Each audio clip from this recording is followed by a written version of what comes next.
The Red-Headed League by Sir Arthur Conan Doyle.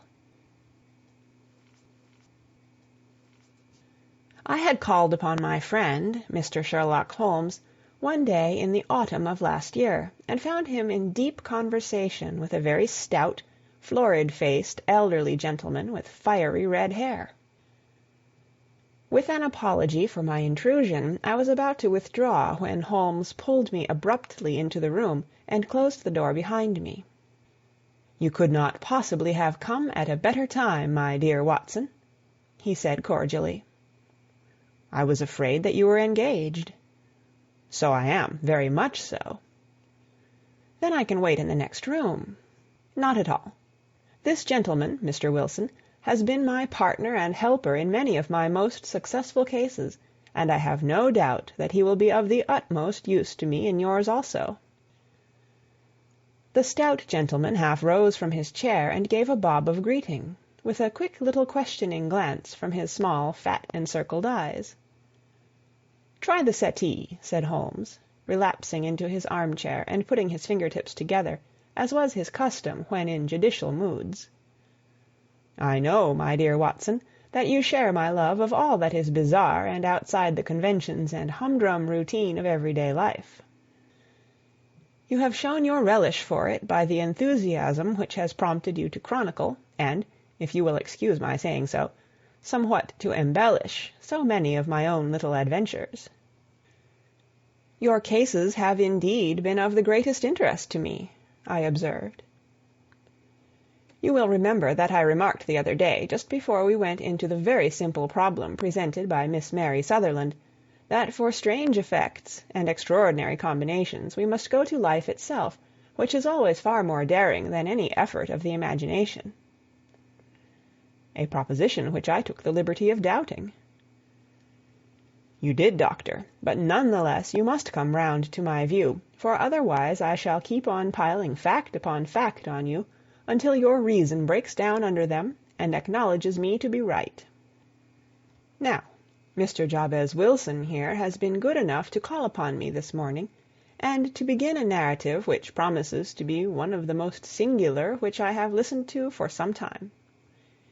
You have heard me remark that the strangest and most unique things are very often connected not with the larger but with the smaller crimes, and occasionally, indeed, where there is room for doubt whether any positive crime has been committed. As far as I have heard, it is impossible for me to say whether the present case is an instance of crime or not, but the course of events is certainly among the most singular that I have ever listened to. Perhaps, Mr. Wilson, you would have the great kindness to recommence your narrative. I ask you not merely because my friend Dr. Watson has not heard the opening part, but also because the peculiar nature of the story makes me anxious to have every possible detail from your lips. As a rule, when I have heard some slight indication in the course of events, I am able to guide myself by the thousands of other similar cases which occur to my memory. In the present instance, I am forced to admit that the facts are, to the best of my belief, unique. The portly client puffed out his chest with an appearance of some little pride, and pulled a dirty and wrinkled newspaper from the inside pocket of his greatcoat. As he glanced down the advertisement column, with his head thrust forward and the paper flattened out upon his knee, I took a good look at the man, and endeavoured, after the fashion of my companion, to read the indications which might be presented by his dress or appearance. I did not gain very much, however, by my inspection. Our visitor bore every mark of being an average, commonplace British tradesman, obese, pompous, and slow.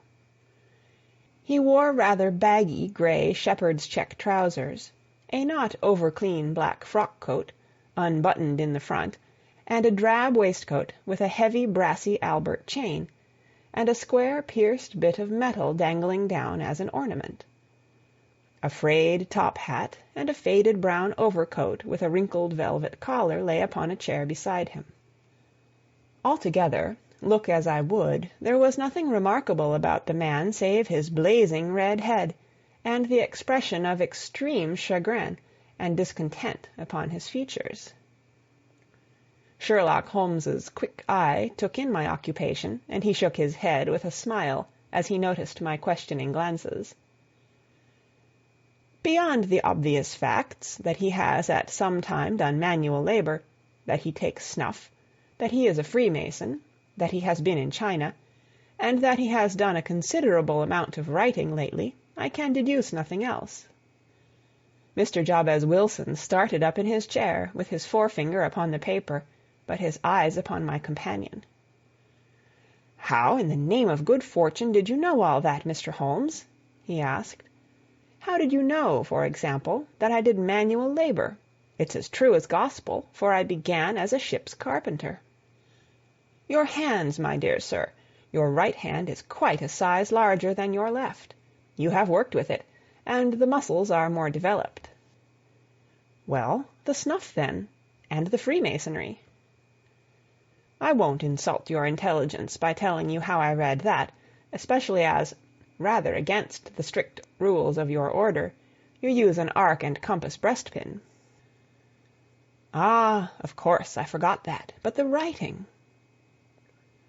"What else can be indicated by that right cuff, so very shiny for 5 inches, and the left one with the smooth patch near the elbow where you rest it upon the desk?" "Well, but China?" "The fish that you have tattooed immediately above your right wrist could only have been done in China. I have made a small study of tattoo marks, and have even contributed to the literature of the subject. That trick of staining the fish's scales of a delicate pink is quite peculiar to China. When, in addition, I see a Chinese coin hanging from your watch-chain, the matter becomes even more simple." Mr. Jabez Wilson laughed heavily. "Well, I never," said he. "I thought at first that you had done something clever, but I see that there was nothing in it after all." "I begin to think, Watson," said Holmes, "that I make a mistake in explaining. Omne ignotum pro magnifico, you know, and my poor little reputation, such as it is, will suffer shipwreck if I am so candid. Can you not find the advertisement, Mr. Wilson?" "Yes, I have got it now," he answered, with his thick red finger planted halfway down the column. "Here it is. This is what began it all. You just read it for yourself, sir." I took the paper from him and read as follows: "To the Red-Headed League. On account of the bequest of the late Ezekiah Hopkins, of Lebanon, Pennsylvania, USA, there is now another vacancy open which entitles a member of the League to a salary of £4 a week for purely nominal services. All red-headed men who are sound in body and mind and above the age of 21 years are eligible. Apply in person on Monday at 11 o'clock to Duncan Ross, at the offices of the League, 7 Pope's Court, Fleet Street." "What on earth does this mean?" I ejaculated after I had twice read over the extraordinary announcement. Holmes chuckled and wriggled in his chair, as was his habit when in high spirits. "It is a little off the beaten track, isn't it?" said he. "And now, Mr. Wilson, off you go at scratch and tell us all about yourself, your household, and the effect which this advertisement had upon your fortunes. You will first make a note, Doctor, of the paper and the date." "It is the Morning Chronicle of April 27th, 1890, just 2 months ago." "Very good. Now, Mr. Wilson." "Well, it is just as I have been telling you, Mr. Sherlock Holmes," said Jabez Wilson, mopping his forehead. "I have a small pawnbroker's business at Coburg Square, near the city. It's not a very large affair, and of late years it has not done more than just give me a living. I used to be able to keep 2 assistants, but now I only keep 1, and I would have a job to pay him but that he is willing to come for half wages, so as to learn the business." "What is the name of this obliging youth?" asked Sherlock Holmes. "His name is Vincent Spaulding, and he's not such a youth either. It's hard to say his age. I should not wish a smarter assistant, Mr. Holmes, and I know very well that he could better himself and earn twice what I am able to give him. But, after all, If he is satisfied, why should I put ideas in his head?" "Why, indeed? You seem most fortunate in having an employee who comes under the full market price. It is not a common experience among employers in this age. I don't know that your assistant is not as remarkable as your advertisement." "Oh, he has his faults, too," said Mr. Wilson. "Never was such a fellow for photography, snapping away with a camera when he ought to be improving his mind, and then diving down into the cellar like a rabbit into its hole to develop his pictures. That is his main fault, but on the whole he's a good worker. There's no vice in him." "He is still with you, I presume?" "Yes, sir. He and a girl of 14 who does a bit of simple cooking and keeps the place clean. That's all I have in the house, for I am a widower and never had any family. We live very quietly, sir, the three of us, and we keep a roof over our heads and pay our debts, if we do nothing more." The first thing that put us out was that advertisement. Spaulding, he came down into the office just this day 8 weeks, with this very paper in his hand, and he says, "I wish to the Lord, Mr. Wilson, that I was a red-headed man." "Why's that?" I asks. "Why," says he, "here's another vacancy on the League of the Red-Headed Men. It's worth quite a little fortune to any man who gets it, and I understand that there are more vacancies than there are men, so that the trustees are at their wits' end what to do with the money. If my hair would only change color, here's a nice little crib all ready for me to step into." "Why, what is it then?" I asked. You see, Mr. Holmes, I am a very stay-at-home man, and as my business came to me instead of my having to go to it, I was often 3 weeks on end without putting my foot over the doormat. In that way I didn't know much of what was going on outside, and I was always glad of a bit of news. "Have you never heard of the League of the Red-Headed Men?" he asked, with his eyes open. "Never." "Why, I wonder at that, for you are eligible yourself for one of the vacancies." "And what are they worth?" I asked. "Oh, merely a couple of hundred a year, but the work is slight, and it need not interfere very much with one's other occupations." Well, you can easily think that that made me prick up my ears, for the business has not been over good for some years, and an extra couple of hundred would have been very handy. "Tell me all about it," said I. "Well," said he, showing me the advertisement, "you can see for yourself that the League has a vacancy, and there is the address where you should apply for particulars. As far as I can make out, the League was founded by an American millionaire, Ezekiah Hopkins, who was very peculiar in his ways. He was himself red-headed, and he had a great sympathy for all red-headed men, so when he died it was found that he had left his enormous fortune in the hands of trustees, with instructions to apply the interest to the providing of easy berths to men whose hair is of that color. From all I hear, it is splendid pay and very little to do." "But," said I, "there would be millions of red-headed men who would apply." "Not so many as you might think," he answered. "You see, it is really confined to Londoners and to grown men. This American had started from London when he was young, and he wanted to do the old town a good turn. Then again, I have heard it is no use your applying if your hair is light red, or dark red, or anything but real bright, blazing, fiery red. Now, if you cared to apply, Mr. Wilson, you would just walk in, but perhaps it would hardly be worth your while to put yourself out of the way for the sake of a few £100. Now, it is a fact, gentlemen, as you may see for yourselves, that my hair is of a very full and rich tint, so that it seemed to me that if there was to be any competition in the matter, I stood as good a chance as any man that I had ever met. Vincent Spaulding seemed to know so much about it that I thought he might prove useful, so I just ordered him to put up the shutters for the day, and to come right away with me. He was very willing to have a holiday, so we shut the business up and started off for the address that was given us in the advertisement. I never hope to see such a sight as that again, Mr. Holmes. From north, south, east, and west, every man who had a shade of red in his hair had tramped into the city to answer the advertisement. Fleet Street was choked with red-headed folk, and Pope's Court looked like a coster's orange barrow. I should not have thought there were so many in the whole country as were brought together by that single advertisement. Every shade of colour they were, straw, lemon, orange, brick, Irish setter, liver, clay. But, as Spaulding said, there were not many who had the real vivid flame-coloured tint. When I saw how many were waiting, I would have given it up in despair, but Spaulding would not hear of it. How he did it I could not imagine, but he pushed and pulled and butted until he got me through the crowd and right up to the steps which led to the office. There was a double stream upon the stair, some going up in hope and some coming back dejected, but we wedged in as well as we could, and soon found ourselves in the office.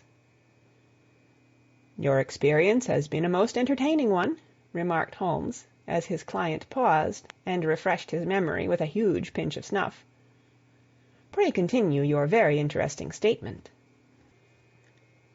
There was nothing in the office but a couple of wooden chairs and a deal table, behind which sat a small man with a head that was even redder than mine. He said a few words to each candidate as he came up, and then he always managed to find some fault in them which would disqualify them. Getting a vacancy did not seem to be such a very easy matter after all. However, when our turn came, the little man was much more favourable to me than to any of the others, and he closed the door as we entered, so that he might have a private word with us. "This is Mr. Jabez Wilson," said my assistant, "and he is willing to fill a vacancy in the League." "And he is admirably suited for it," the other answered. "He has every requirement. I cannot recall when I have seen anything so fine." He took a step backward, cocked his head on one side, and gazed at my hair until I felt quite bashful. Then suddenly he plunged forward, wrung my hand, and congratulated me warmly on my success. "It would be injustice to hesitate," said he. "You will, however, I am sure, excuse me for taking an obvious precaution." With that he seized my hair in both his hands and tugged until I yelled with the pain. "There is water in your eyes," said he as he released me. "I perceive that all is as it should be, but we have to be careful, for we have twice been deceived by wigs and once by paint. I could tell you tales of cobbler's wax which would disgust you with human nature." He stepped over to the window and shouted through it at the top of his voice that the vacancy was filled. A groan of disappointment came up from below, and the folk all trooped away in different directions, until there was not a red head to be seen except my own, and that of the manager. "My name," said he, "is Mr. Duncan Ross, and I am myself one of the pensioners upon the fund left by our noble benefactor. Are you a married man, Mr. Wilson? Have you a family?" I answered that I had not. His face fell immediately. "Dear me," he said gravely, "that is very serious indeed. I am sorry to hear you say that. The fund was, of course, for the propagation and spread of the redheads as well as for their maintenance. It is exceedingly unfortunate that you should be a bachelor." My face lengthened at this, Mr. Holmes, for I thought that I was not to have the vacancy after all, but after thinking it over for a few minutes he said that it would be all right. "In the case of another," said he, "the objection might be fatal, but we must stretch a point in favor of a man with such a head of hair as yours. When shall you be able to enter upon your new duties?" "Well, it is a little awkward, for I have a business already," said I. "Oh, never mind about that, Mr. Wilson," said Vincent Spaulding. "I should be able to look after that for you." "What would be the hours?" I asked. 10 to 2. Now, a pawnbroker's business is mostly done of an evening, Mr. Holmes, especially Thursday and Friday evening, which is just before payday, so it would suit me very well to earn a little in the mornings. Besides, I knew that my assistant was a good man, and that he would see to anything that turned up. "That would suit me very well," said I. "And the pay?" "Is £4 a week." "And the work?" "Is purely nominal." What do you call purely nominal? Well, you have to be in the office, or at least in the building, the whole time. If you leave, you forfeit your whole position forever. The will is very clear upon that point. You don't comply with the conditions if you budge from the office during that time. It's only 4 hours a day, and I should not think of leaving, said I. No excuse will avail, said Mr. Duncan Ross. Neither sickness, nor business, nor anything else.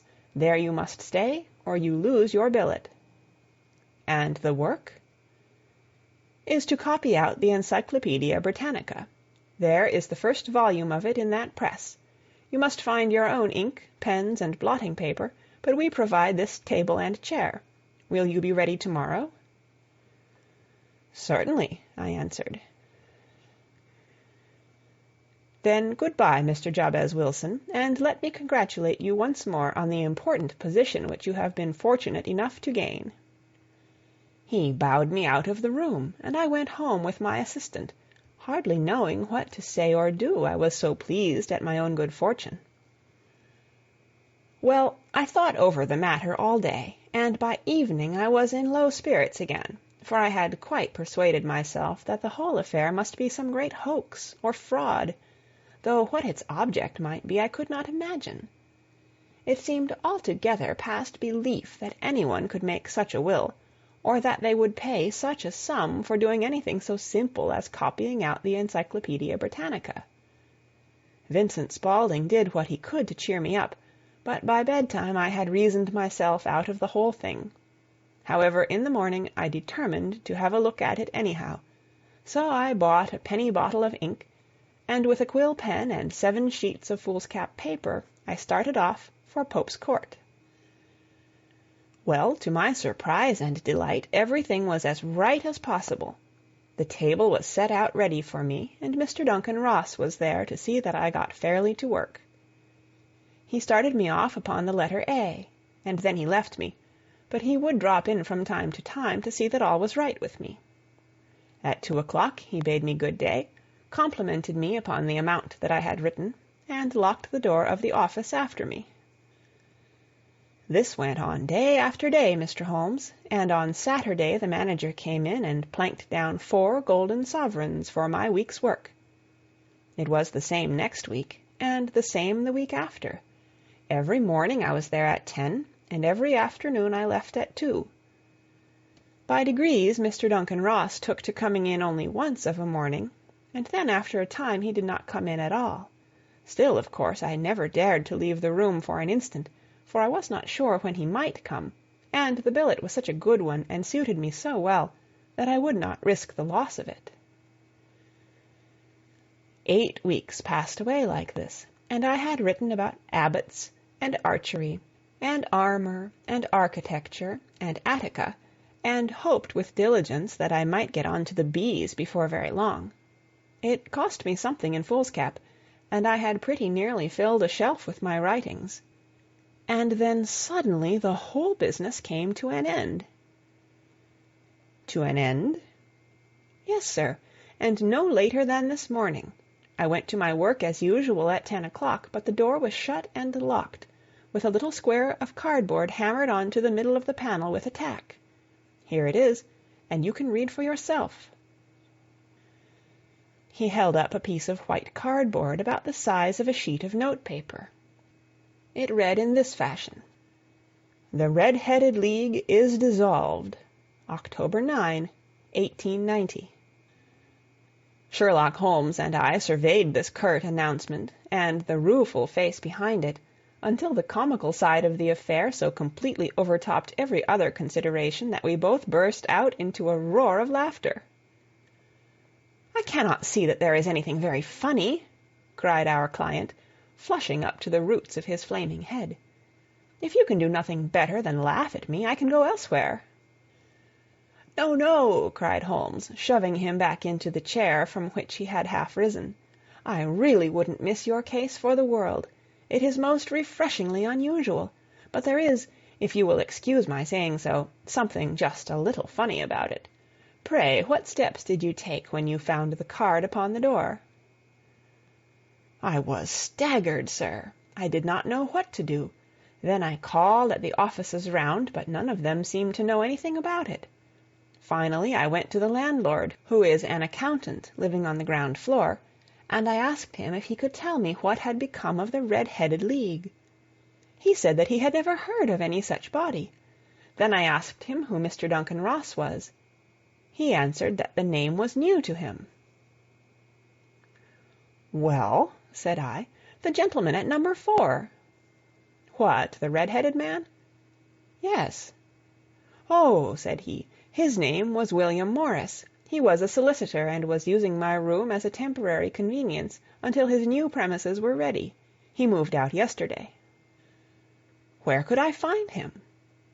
"Oh, at his new offices. He did tell me the address. Yes, 17 King Edward Street, near St. Paul's." I started off, Mr. Holmes, but when I got to that address, it was a manufactory of artificial knee-caps, and no one in it had ever heard of either Mr. William Morris or Mr. Duncan Ross. "And what did you do then?" asked Holmes. "I went home to Saxe-Coburg Square, and I took the advice of my assistant. But he could not help me in any way. He could only say that if I waited I should hear by post. But that was not quite good enough, Mr. Holmes. I did not wish to lose such a place without a struggle, so, as I had heard that you were good enough to give advice to poor folk who were in need of it, I came right away to you." "And you did very wisely," said Holmes. "Your case is an exceedingly remarkable one, and I shall be happy to look into it. From what you have told me, I think that it is possible that graver issues hang from it than might at first sight appear." "Grave enough," said Mr. Jabez Wilson. "Why, I have lost £4 a week." "As far as you are personally concerned," remarked Holmes, "I do not see that you have any grievance against this extraordinary league. On the contrary, you are, as I understand, richer by some £30, to say nothing of the minute knowledge which you have gained on every subject which comes under the letter A. You have lost nothing by them." "No, sir, but I want to find out about them and who they are and what their object was in playing this prank, if it was a prank, upon me. It was a pretty expensive joke for them, for it cost them £32.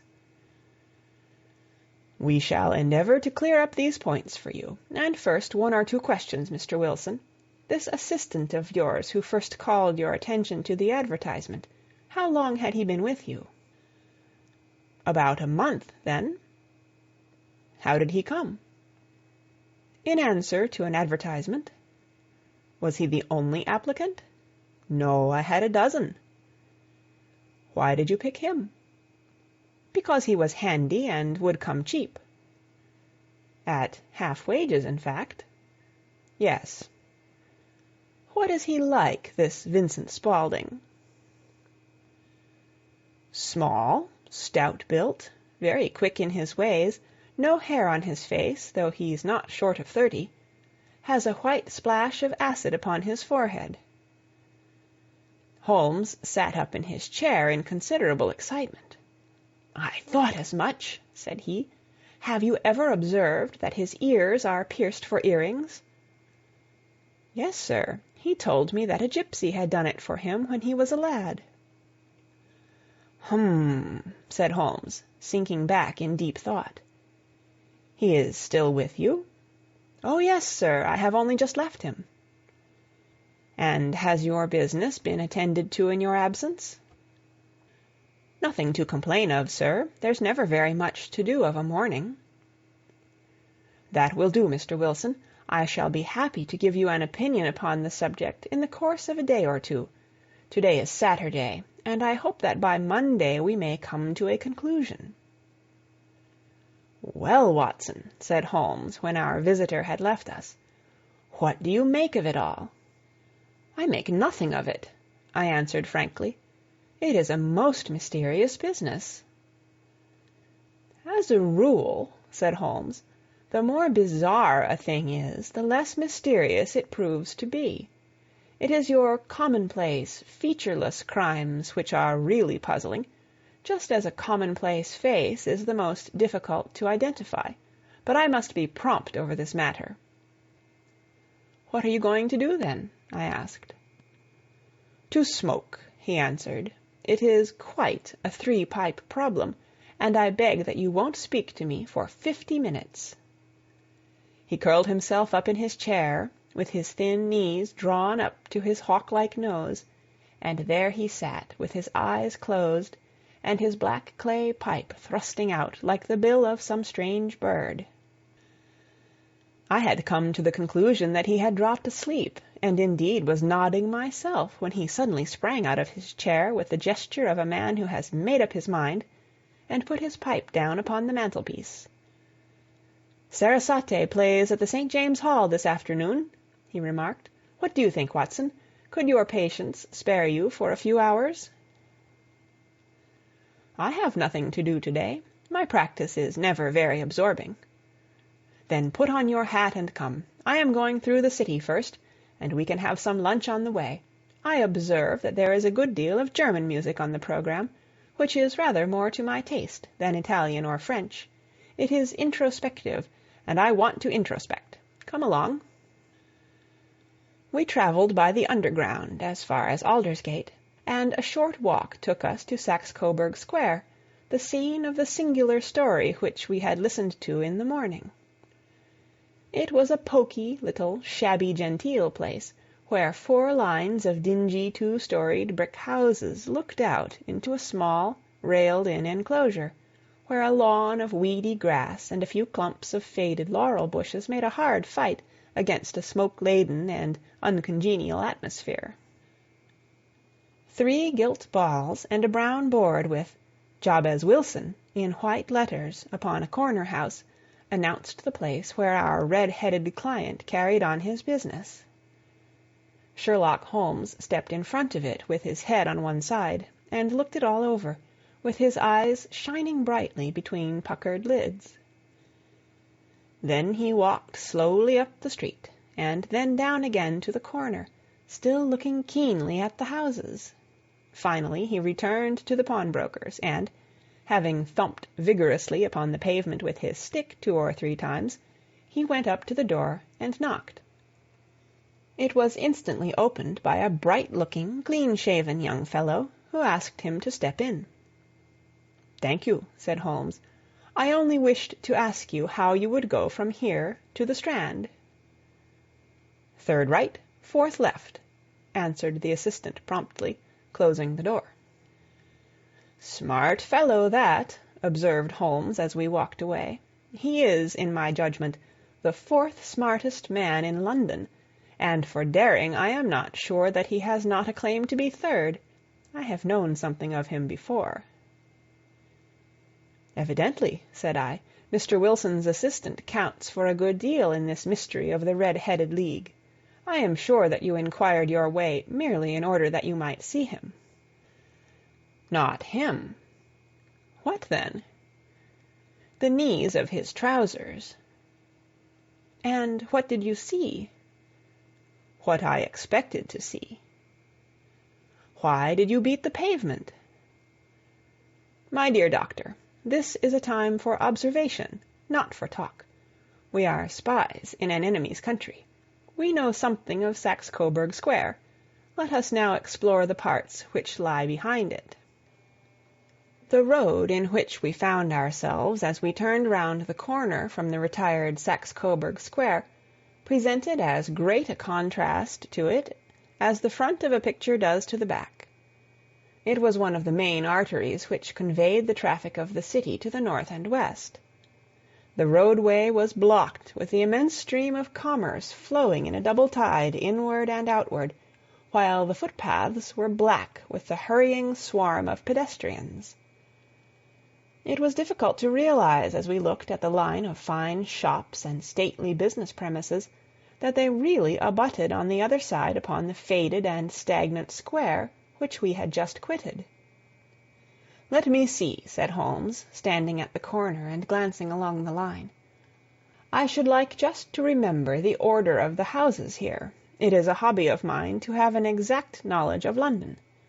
There is Mortimer's, the tobacconist, the little newspaper shop, the Coburg branch of the City and Suburban Bank, the Vegetarian Restaurant, and McFarland's Carriage-Building Depot. That carries us right on to the other block. And now, Doctor, we've done our work, so it's time we had some play. A sandwich and a cup of coffee, and then off to Violin Land, where all is sweetness and delicacy and harmony, and there are no red-headed clients to vex us with their conundrums. My friend was an enthusiastic musician, being himself not only a very capable performer, but a composer of no ordinary merit.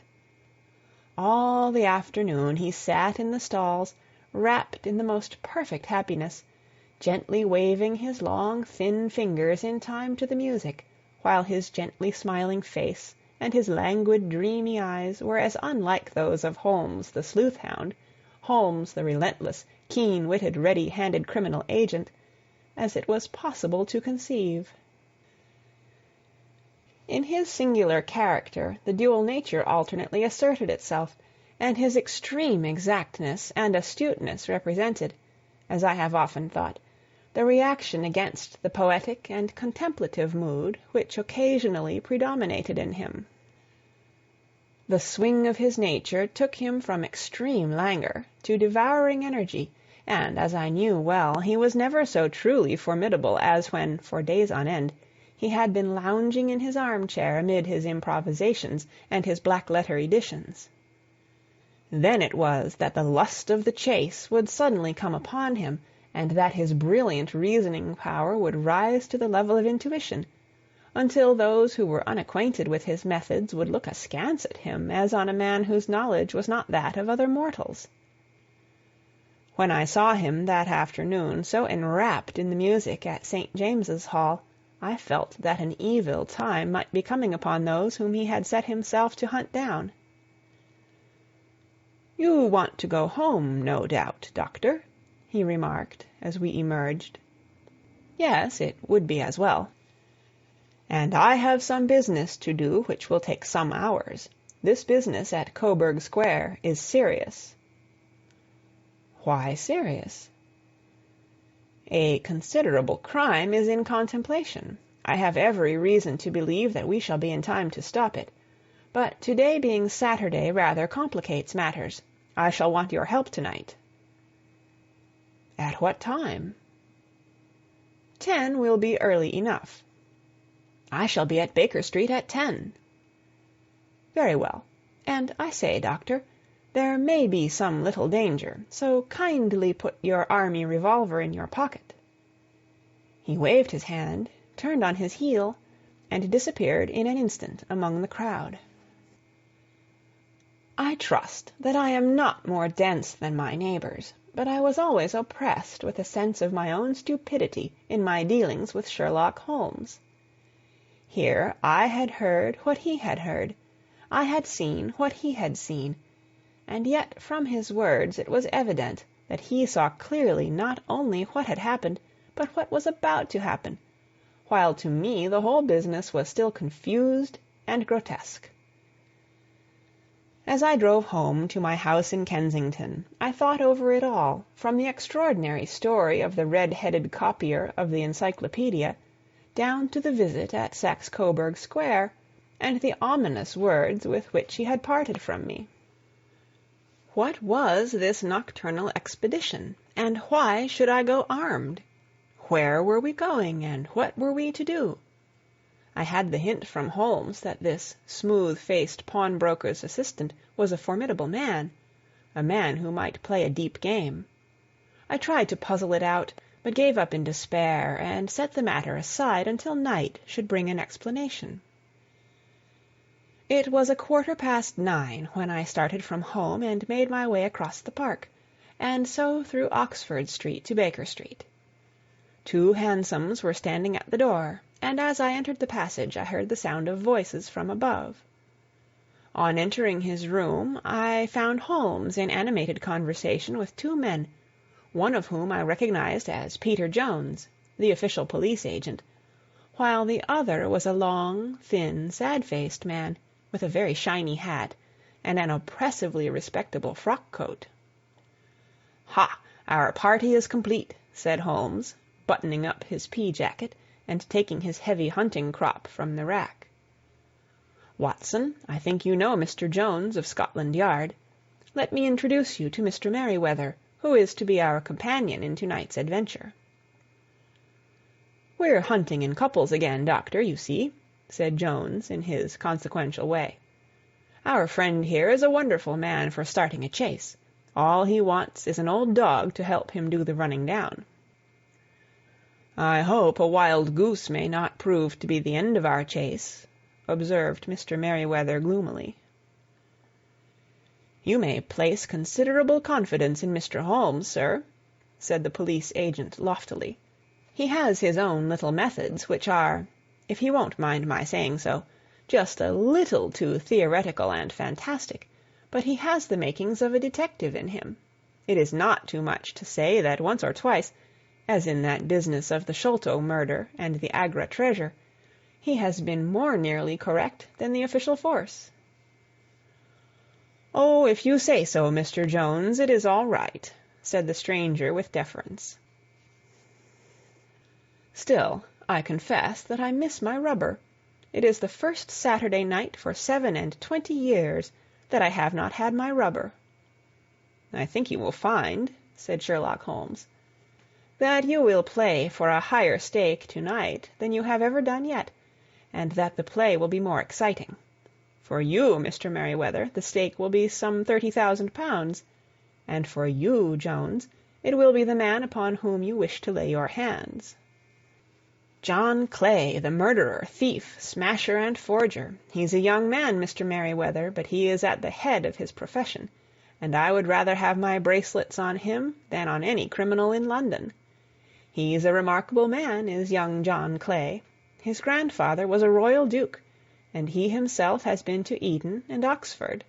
His brain is as cunning as his fingers, and though we meet signs of him at every turn, we never know where to find the man himself. He'll crack a crib in Scotland one week, and be raising money to build an orphanage in Cornwall the next. I've been on his track for years, and have never set eyes on him yet." "I hope that I may have the pleasure of introducing you to-night. I've had one or two little turns also with Mr. John Clay, and I agree with you that he is at the head of his profession. It is past 10, however, and quite time that we started. If you two will take the first hansom, Watson and I will follow in the second." Sherlock Holmes was not very communicative during the long drive, and lay back in the cab humming the tunes which he had heard in the afternoon. We rattled through an endless labyrinth of gas-lit streets until we emerged into Farrington Street. "We are close there now," my friend remarked. "This fellow Merryweather is a bank director, and personally interested in the matter. I thought it as well to have Jones with us also. He is not a bad fellow, though an absolute imbecile in his profession. He has one positive virtue. He is as brave as a bulldog, and as tenacious as a lobster if he gets his claws upon anyone. Here we are, and they are waiting for us." We had reached the same crowded thoroughfare in which we had found ourselves in the morning. Our cabs were dismissed, and, following the guidance of Mr. Merryweather, we passed down a narrow passage and through a side door, which he opened for us. Within there was a small corridor, which ended in a very massive iron grate. This also was opened, and led down a flight of winding stone steps, which terminated at another formidable gate. Mr. Merryweather stopped to light a lantern, and then conducted us down a dark, earth-smelling passage, and so, after opening a third door, into a huge vault or cellar, which was piled all round with crates and massive boxes. "You are not very vulnerable from above," Holmes remarked as he held up the lantern and gazed about him. "Nor from below," said Mr. Merryweather, striking his stick upon the flags which lined the floor. "Why, dear me, it sounds quite hollow," he remarked, looking up in surprise. "I must really ask you to be a little more quiet," said Holmes severely. "You have already imperilled the whole success of our expedition might I beg that you would have the goodness to sit down upon one of those boxes, and not to interfere?" The solemn Mr. Merryweather perched himself upon a crate, with a very injured expression upon his face, while Holmes fell upon his knees upon the floor, and, with the lantern and a magnifying lens, began to examine minutely the cracks between the stones. A few seconds sufficed to satisfy him, for he sprang to his feet again and put his glass in his pocket. "We have at least an hour before us," he remarked, "for they can hardly take any steps until the good pawnbroker is safely in bed. Then they will not lose a minute, for the sooner they do their work the longer time they will have for their escape. We are at present, Doctor, as no doubt you have divined, in the cellar of the City branch of one of the principal London banks. Mr. Merryweather is the chairman of directors, and he will explain to you that there are reasons why the more daring criminals of London should take a considerable interest in this cellar at present." "It is our French gold," whispered the director.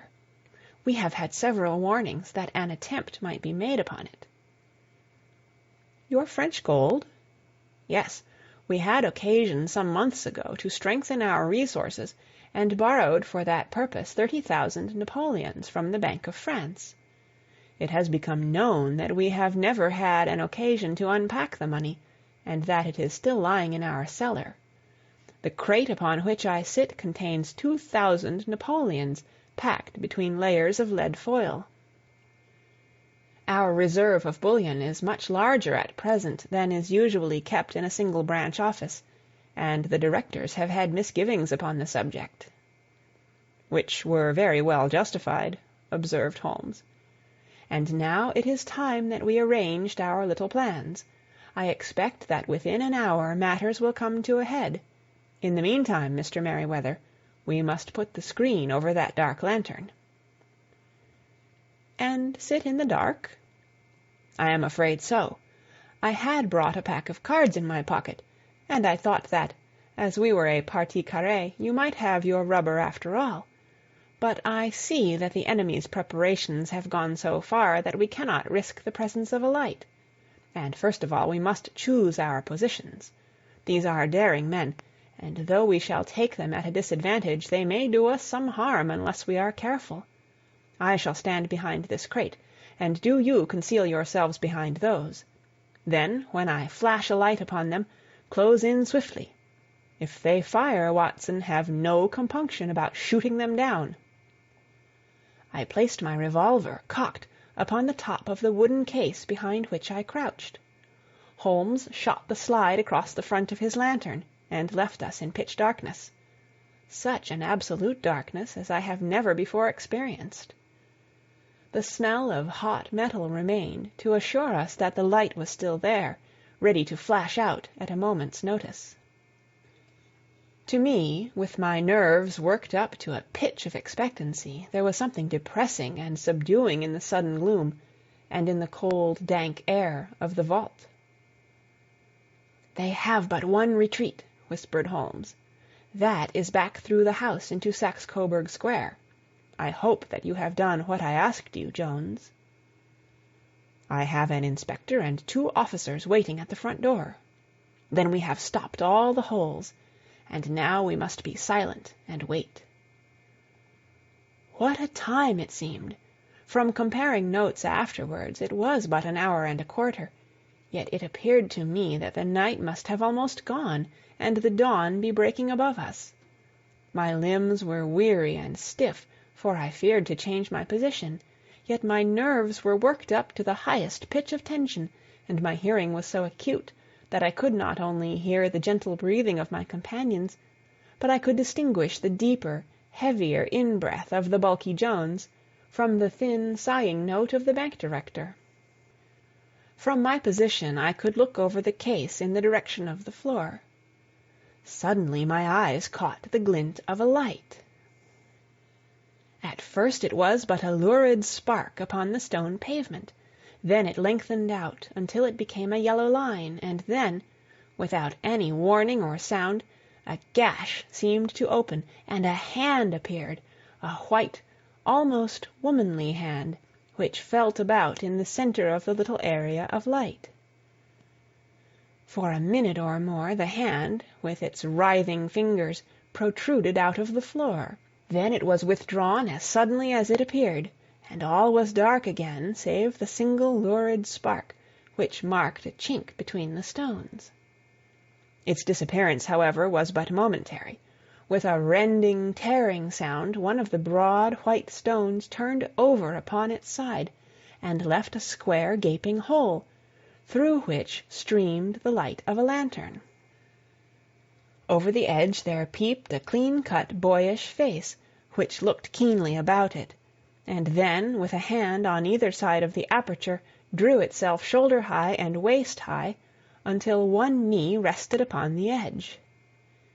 In another instant he stood at the side of the hole and was hauling after him a companion, lithe and small like himself, with a pale face and a shock of very red hair.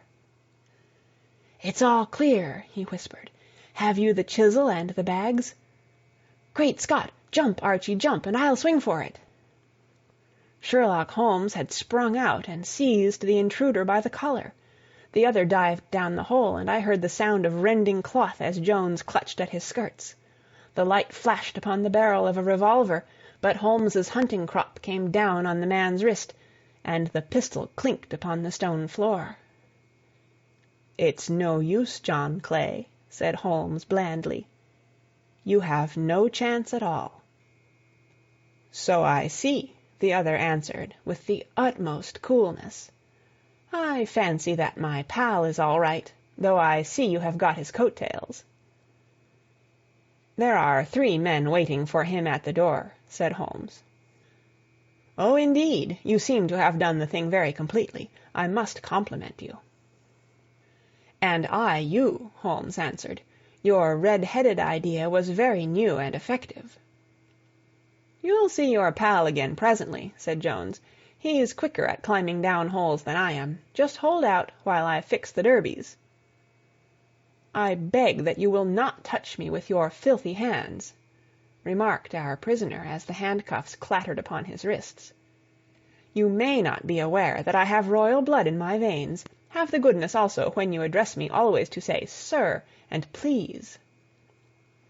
"All right," said Jones, with a stare and a snigger. "Well, would you please, sir, march upstairs, where we can get a cab to carry your highness to the police station?" "That is better," said John Clay serenely. He made a sweeping bow to the 3 of us and walked quietly off in the custody of the detective. "Really, Mr. Holmes," said Mr. Merryweather as we followed them from the cellar, "I do not know how the bank can thank you or repay you. There is no doubt that you have detected and defeated, in the most complete manner, one of the most determined attempts at bank robbery that have ever come within my experience." "I have had 1 or 2 little scores of my own to settle with Mr. John Clay," said Holmes. "I have been at some small expense over this matter, which I shall expect the bank to refund, but beyond that I am amply repaid by having had an experience which is in many ways unique, and by hearing the very remarkable narrative of the Red-Headed League. You see, Watson," he explained in the early hours of the morning as we sat over a glass of whiskey and soda in Baker Street, "it was perfectly obvious from the first that the only possible object of this rather fantastic business for the advertisement of the League, and the copying of the Encyclopaedia, must be to get this not over-bright pawnbroker out of the way for a number of hours every day. It was a curious way of managing it, but really it would be difficult to suggest a better. The method was no doubt suggested to Clay's ingenious mind by the colour of his accomplice's hair. The £4 a week was a lure which must draw him, and what was it to them who were playing for thousands? They put in the advertisement, one rogue has the temporary office, the other rogue incites the man to apply for it, and together they manage to secure his absence every morning in the week. From the time that I heard of the assistant having come for half wages, It was obvious to me that he had some strong motive for securing the situation. "But how could you guess what the motive was?" "Had there been a woman in the house, I should have suspected a mere vulgar intrigue. That, however, was out of the question. The man's business was a small one, and there was nothing in his house which could account for such elaborate preparations and such an expenditure as they were at. It must, then, be something out of the house. What could it be? I thought of the assistant's fondness for photography, and his trick of vanishing into the cellar. The cellar! There was the end of this tangled clue. Then I made inquiries as to this mysterious assistant, and found that I had to deal with one of the coolest and most daring criminals in London. He was doing something in the cellar, something which took many hours a day for months on end. What could it be, once more? I could think of nothing save that he was running a tunnel to some other building. So far I had got when we went to visit the scene of action. I surprised you by beating upon the pavement with my stick. I was ascertaining whether the cellar stretched out in front or behind. It was not in front. Then I rang the bell, and as I hoped, the assistant answered it. We have had some skirmishes, but we had never set eyes upon each other before. I hardly looked at his face. His knees were what I wished to see. You must yourself have remarked how worn, wrinkled, and stained they were. They spoke of those hours of burrowing. The only remaining point was what they were burrowing for. I walked round the corner, saw the City and Suburban Bank abutted on our friend's premises, and felt that I had solved my problem. When you drove home after the concert, I called upon Scotland Yard and upon the chairman of the bank directors, with the result that you have seen. "And how could you tell that they would make their attempt to-night?" I asked. "Well, when they closed their League offices, that was a sign that they cared no longer about Mr. Jabez Wilson's presence. In other words, that they had completed their tunnel. But it was essential that they should use it soon, as it might be discovered, or the bullion might be removed. Saturday would suit them better than any other day, as it would give them 2 days for their escape. For all these reasons I expected them to come to-night." "You reasoned it out beautifully," I exclaimed in unfeigned admiration. "It is so long a chain, and yet every link rings true." "It saved me from ennui," he answered, yawning. "Alas, I already feel it closing in upon me. My life is spent in one long effort to escape from the commonplaces of existence. These little problems help me to do so." "And you are a benefactor of the race," said I. He shrugged his shoulders. "Well, perhaps after all it is of some little use," he remarked. L'homme c'est rien, l'œuvre c'est tout, as Gustave Flaubert wrote to George Sand.